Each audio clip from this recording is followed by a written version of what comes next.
We're still in the beginning stages of earnings season, but how are you feeling about it? You know, overall, I'm pretty concerned about this quarter's earnings season. I think we'll see year-over-year earnings flat to maybe even slightly negative, and that's on top of a first quarter where we saw earnings growth negative on a year-over-year basis. So I think that makes for a very challenging market environment for the second half. Are you surprised by the strength of the consumer?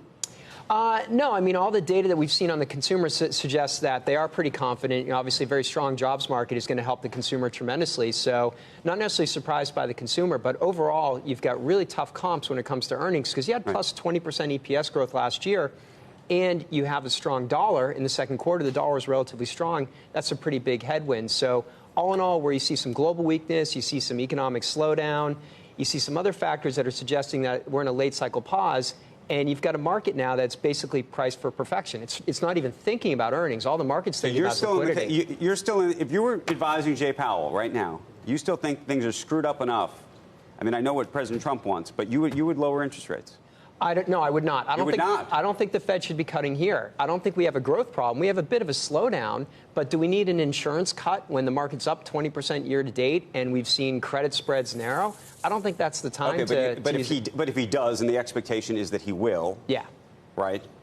That's going to do what? Or is it just so baked into? I mean, it's totally baked in. And normally the relationship between the market and the Fed is such that in the 6 months before a Fed cut cycle, normally equities are weak and credit spreads are widening out because equities and credit are sniffing out economic problems. Then the Fed cuts, and then 6 and 12 months after a Fed cut, that's when you see risk assets take off. This time it was completely reversed, where we had credit spreads narrow, and we've got a 20% plus rally on the S&P 500. So in other words, this time it was the market chasing the Fed saying, you got to cut, you got to cut, you got to cut. Right. The problem is conditions aren't nearly that weak. I don't think the Fed's the numbers we got yesterday, the retail sales numbers were really strong too. Yeah. Every number that keeps coming in. Core CPI was a little bit higher than people thought. There's not necessarily the inflation problem when you're looking at core CPI because we see housing costs go up. And Joe, jump into this. We've been having a debate all morning, and Jamie Dimon was watching the program and sent a note in as well based on Mr. Wonderful's comment that he would not own the banking sector. Mm-hmm. J.P. Morgan has outperformed the S&P. What would you do? How do you think about financials? I think if we do get a pullback in the next 6 months, which is what I expect, because markets are really trading off liquidity, not fundamentals.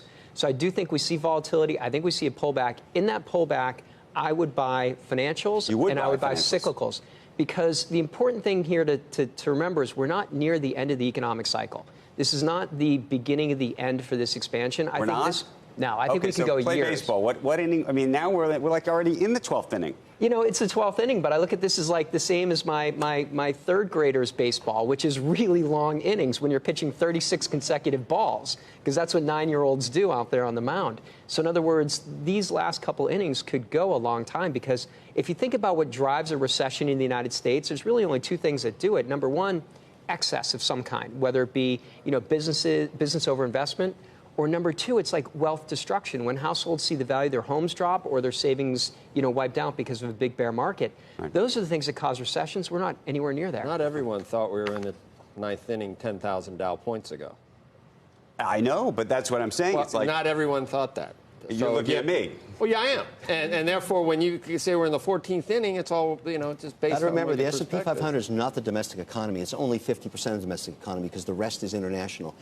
The domestic economy, I think, is going to surprise to the upside. That's my take. That's my little private company index.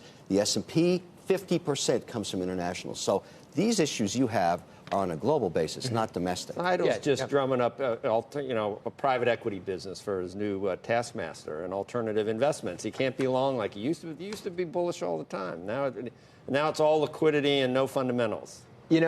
Show me year-over-year positive earnings growth, and I'll show you a bullish story. Do you know what the earnings growth, how tough the comps are because the earnings growth was so great last?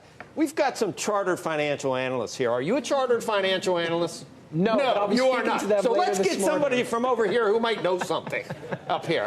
Why we're talking to you, I have no idea. Actually, there they are. They are chartered financial analysts. And they know what comps look like. They know what comps look like. And they don't look good. And they don't know what the corporate profit cycle looks like. So do you have a view on domestic mid-caps? We got to go to Kramer immediately. They're in the midst of a pretty brutal earnings recession.